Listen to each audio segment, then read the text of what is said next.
할렐루야. 우리 시온 찬양대의 찬양을 통해서 하나님 영광 받으신 줄 믿습니다. 그리고 이 참 무더운 여름날 이 춘곤증을 이겨가면서 이렇게 또 하나님께 예배하시는 우리 성도님들과, 특별히 저 더운 가운을 입고 오늘 한영성경대학을 수료하시는 우리 성경대학 수료생들과 또 평신도 지도자반 수료생들에게 하나님의 사랑과 은총이 늘 함께 하시기를 축원합니다. 우리 인간은 대부분 자신이 경험하게 될 환경이나 상황에 대해서 어느 정도 기대감을 갖고 살아가는 것 같습니다. 특히 이러한 새로운 환경을 대비하여 열심히 또 준비하고 또 어려움을 이겨내고 땀 흘린 사람들은 그러한 새로운 환경에서 자신이 준비한 꿈을 펼칠 수 있다는 그러한 어느 정도 자신감도 있는 것 같습니다.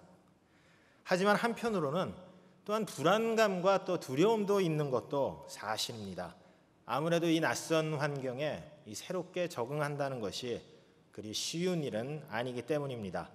더군다나 과거 이러한 비슷한 환경에서 실패의 쓴 잔을 마신 경험이 있는 사람이라면 그러한 불안감과 두려움은 더 클 것 같습니다.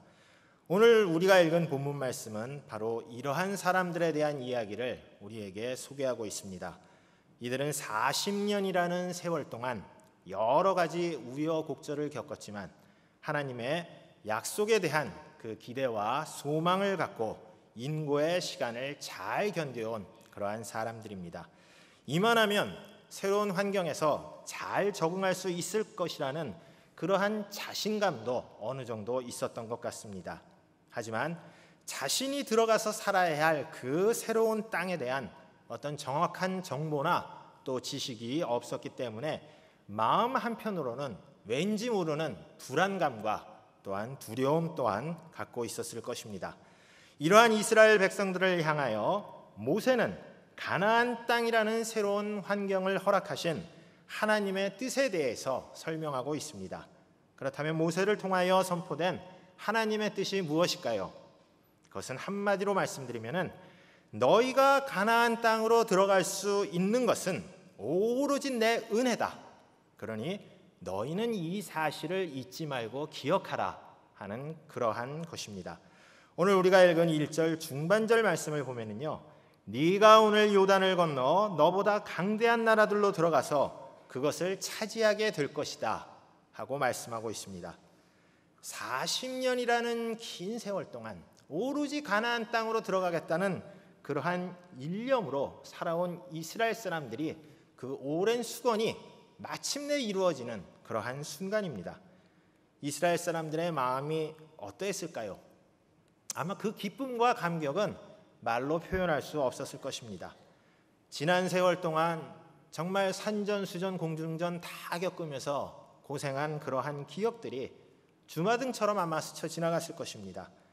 이들은 낮에는 찌는 듯한 더위와 싸워야 했고 밤에는 살을 내는 듯한 추위를 견뎌내야만 했습니다. 목마름과 굶주림의 고통도 이겨내야만 했습니다.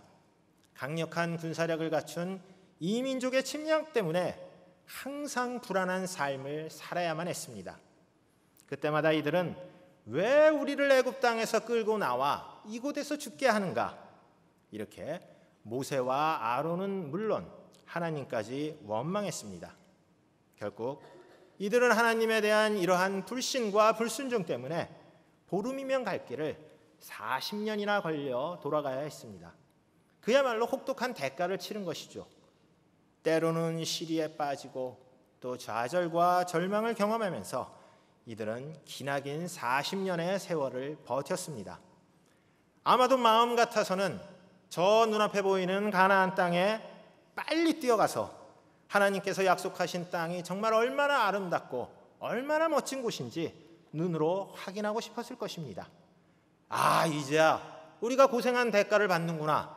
아마 이러한 생각이 들었겠죠. 그런데 이들의 기대와는 달리 이스라엘 사람들이 처한 현실은 그렇게 녹록하지가 않았습니다. 1절 하반절 말씀을 보면은요, 그 성읍들은 크고 성벽은 하늘에 닿았다 하고 말씀하고 있습니다. 가나안 족속들의 국력이 이스라엘 사람들이 이기기에는 정말로 비교가 되지 않을 정도로 강력했다 하는 것을 암시하고 있습니다. 그런데 더 큰 문제가 가로막고 있었습니다.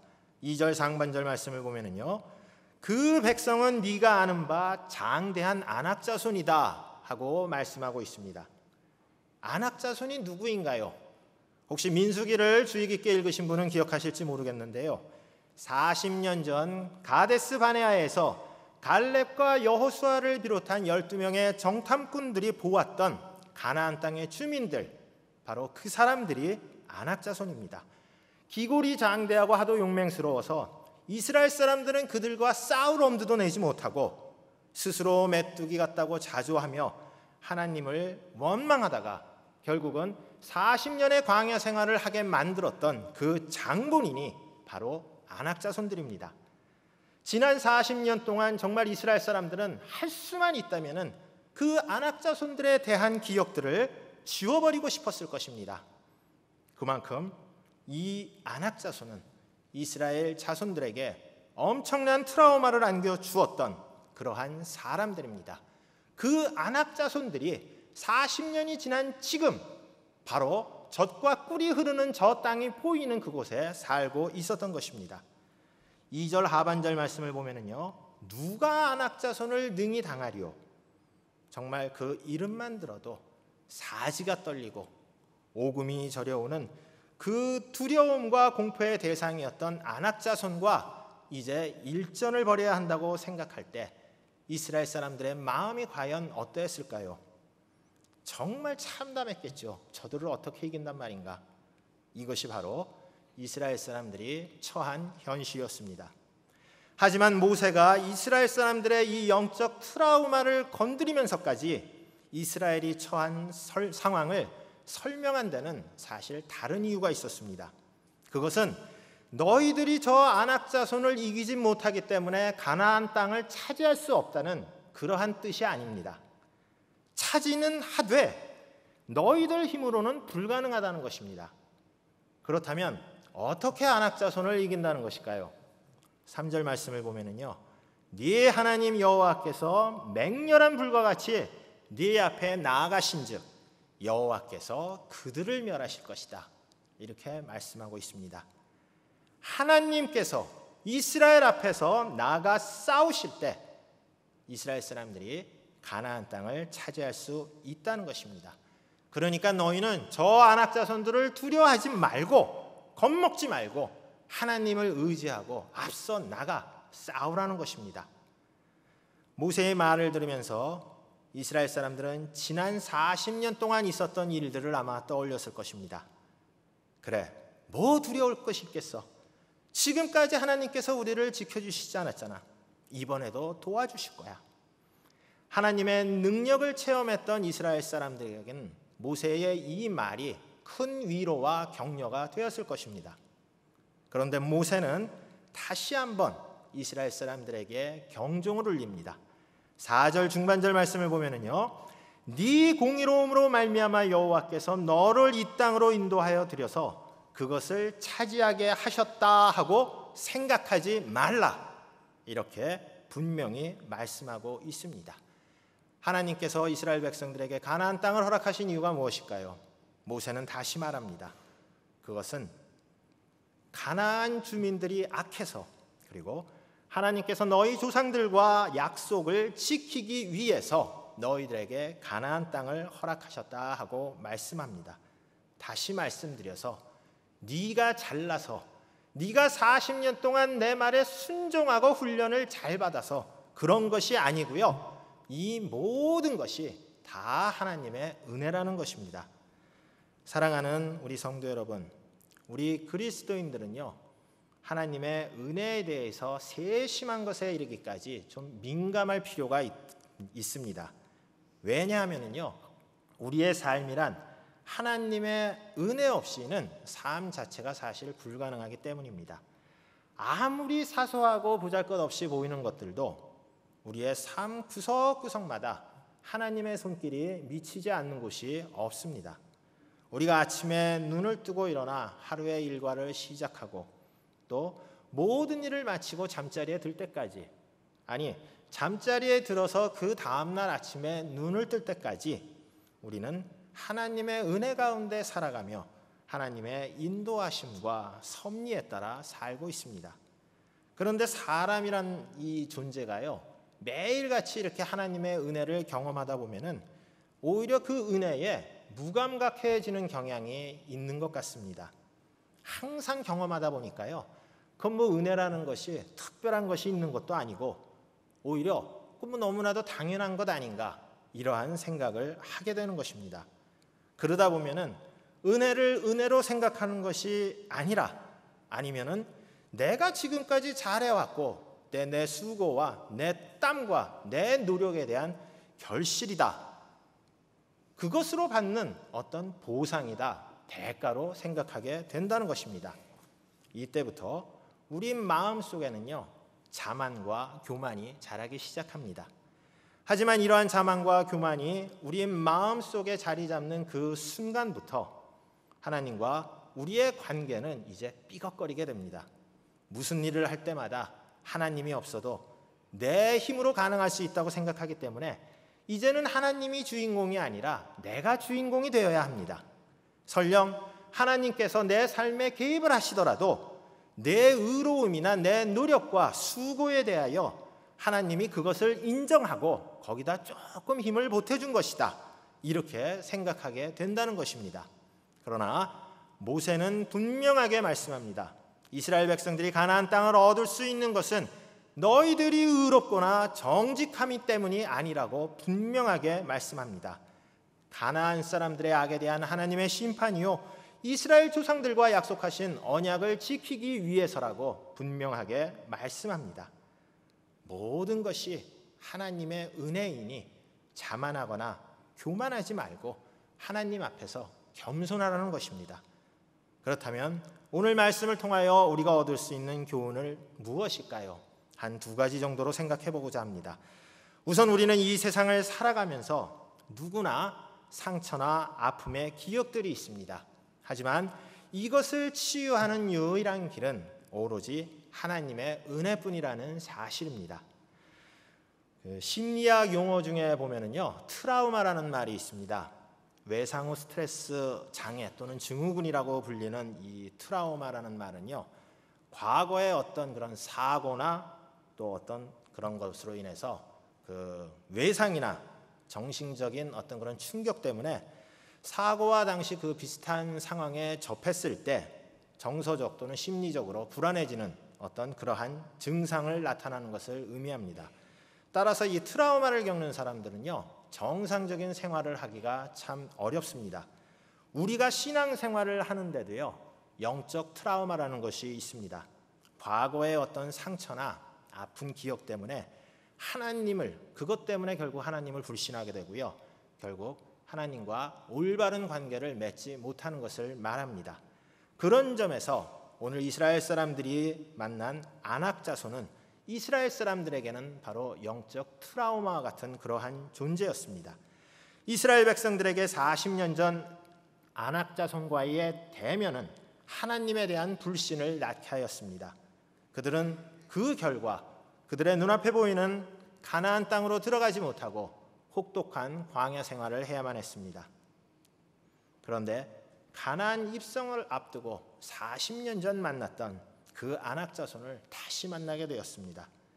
자신들의 아버지 세대가 겪었던 그 충격과 두려움이 자녀 세대인 이들에게도 그대로 밀려왔던 것입니다.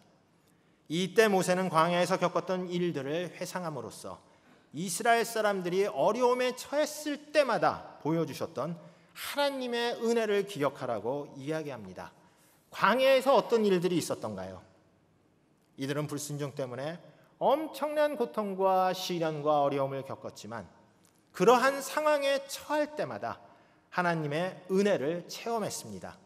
그리고 그 기억들을 되새기면서 지금 이 순간에도 하나님께서 이스라엘 백성들에게 똑같은 은혜를 베풀어 주실 것이라는 그러한 믿음을 주었습니다.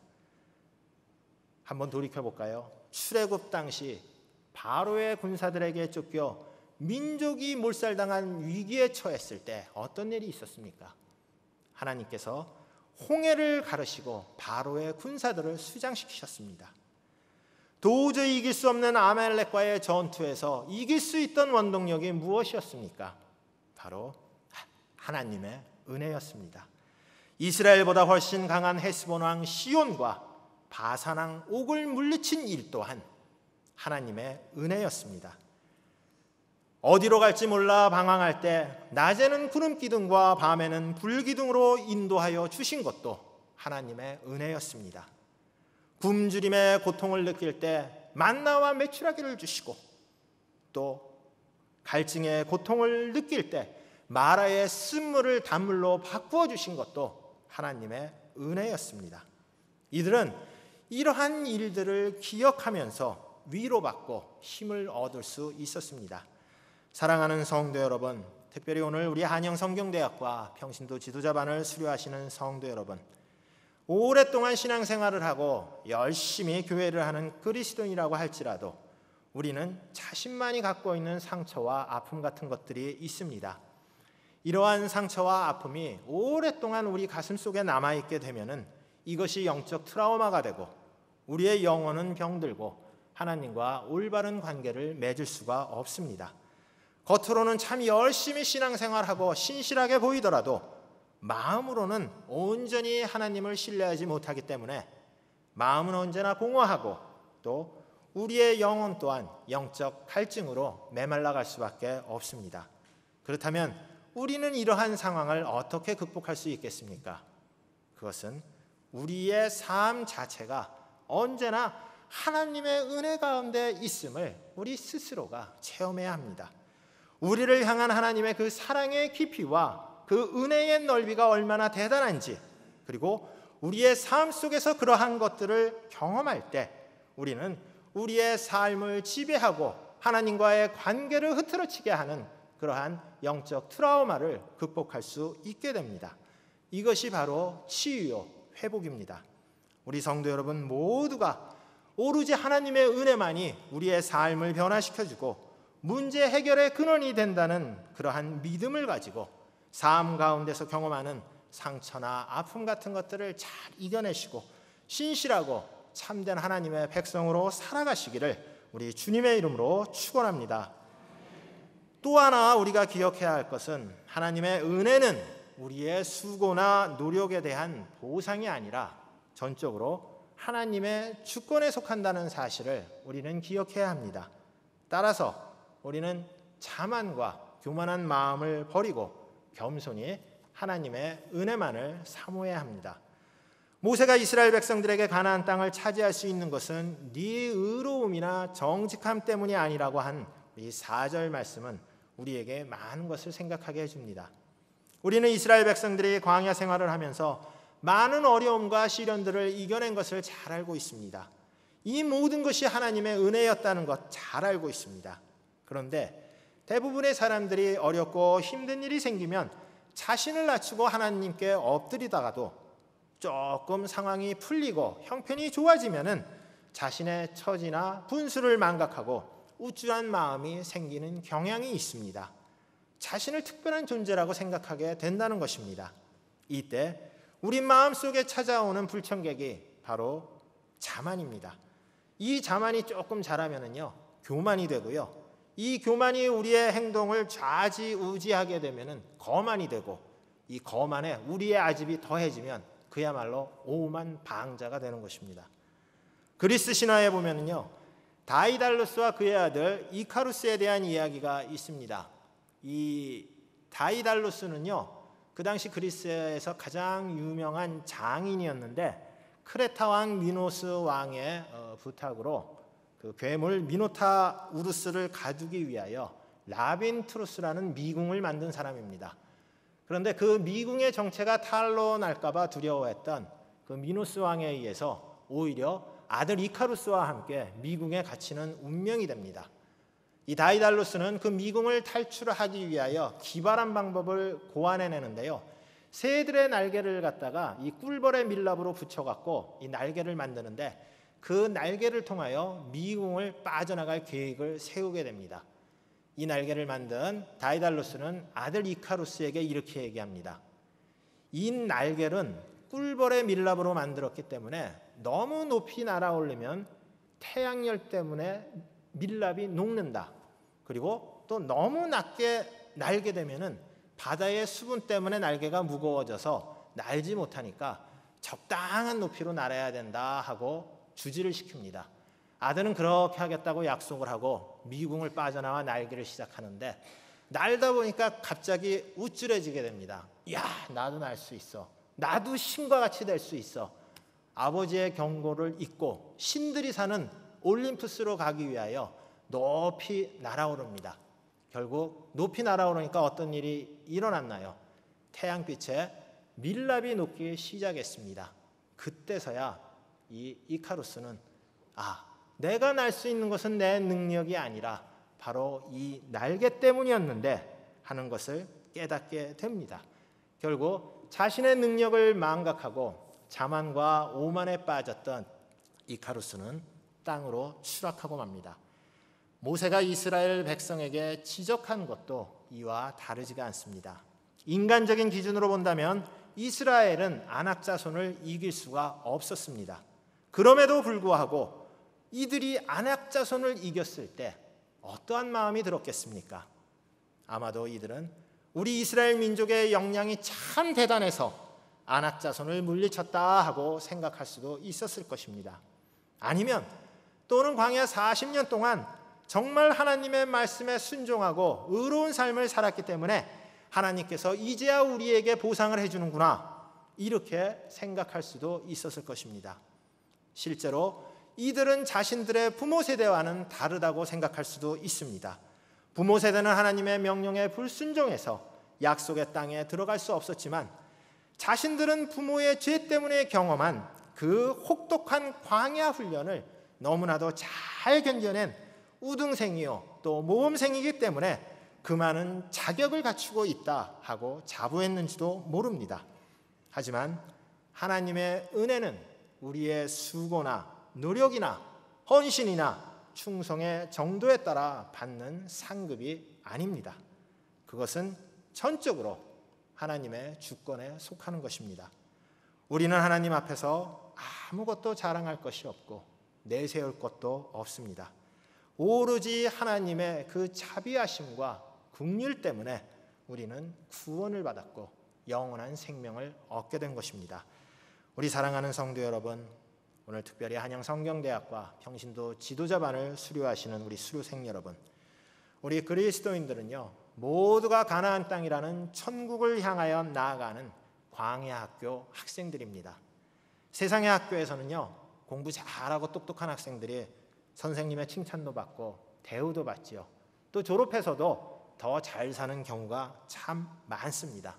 그러나 천국 백성을 양성하는 광야 학교에서는 세상의 기준이 적용되지 않습니다. 남들보다 앞서기 위해서 경쟁할 필요도 없고요. 설령 남들보다 조금 앞섰다고 생각하더라도 그것 때문에 하나님께서 더 예뻐하시고 더 많은 상을 주는 것도 아닙니다. 하나님께서 광야 학교를 세우시고 우리를 훈련시킨 단 하나의 이유는 우리가 하나님의 은혜 없이는 도저히 살 수 없는 미미하고 보잘것없는 존재임을 우리로 하여금 깨닫게 하는 데 있습니다. 사도 바울은 고린도전서 15장 10절에서 이렇게 말씀합니다. 내가 나된 것은 하나님의 은혜로 된 것이며 내가 모든 사도보다 더 많이 수고하였으나 내가 한 것이 아니요 오직 나와 함께 하신 하나님의 은혜입니다. 이렇게 고백을 합니다. 그렇습니다. 오늘날 우리가 그리스도인으로 살아갈 수 있는 것은 우리의 수고와 노력이 아니라 모두가 하나님의 은혜입니다. 이 은혜 때문에 우리는 광야 학교의 힘든 훈련 과정도 견뎌낼 수 있었고 가나안이라는 천국을 향한 소망을 늘 가슴속에 품고 살아갈 수 있는 것입니다. 우리 이 자리에 함께한 우리 모든 성도 여러분 모두가 이 사실을 늘 가슴속에 새기고 우리 삶 가운데서 경험하는 모든 환난과 시련을 잘 이겨내시고 언제나 겸손하고 또 성실한 자세로 하나님의 은혜에 감사하며 살아가는 믿음의 사람들로 살아가시기를 주님의 이름으로 축원합니다. 아버지 하나님 감사합니다. 우리가 지금까지 그리스도인으로 하나님의 일을 감당하며 살아갈 수 있었던 것이 하나님의 은혜임을 고백하게 하시고 언제나 겸손하고 낮아지는 모습으로 하나님 앞에 서게 하여 주시옵소서. 우리 마음속에 있는 자만과 교만을 멀리하고 오로지 신실하신 하나님의 언약을 기억하며 살아가는 믿음의 백성들이 되게 하여 주시옵소서. 예수 그리스도의 이름으로 간절히 기도드려옵나이다. 아멘. 이제 한영 성경